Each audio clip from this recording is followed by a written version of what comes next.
Ngayon may secret pala to, idol. Ito. Nakita nyo to? Itong rubber. Ayan. Itong rubber. Pag tinanggal nyo yan, idol. Magandang buhay mga idol. I'm Chris Mototrip and welcome back to my YouTube channel.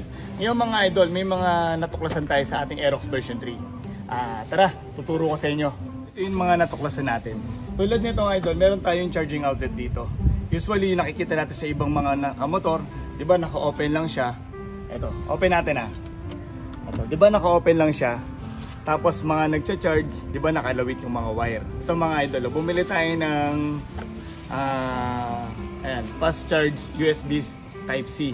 Sa Aerox version 3 natin kasi is Type-C na. Hindi na siya kailangan yung cigarette lighter na kinakabit. Hindi na. Cord na lang siya na Type-C. Kaya bumili tayo sa DIY. Ito yung binili natin. Susubukan natin ngayon sa ating charging outlet. Papunta sa cellphone. Sa natin.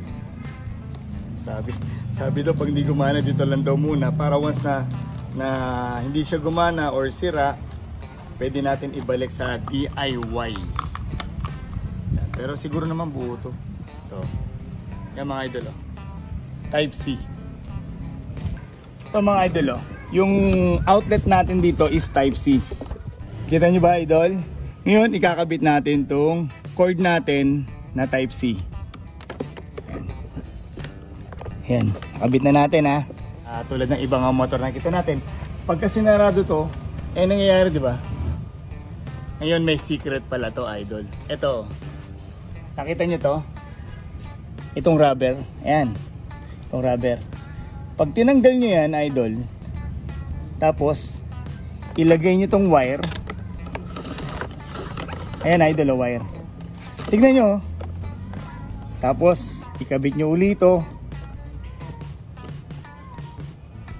Nayuyupi kasi to idol Ayan pwede siya iyupi.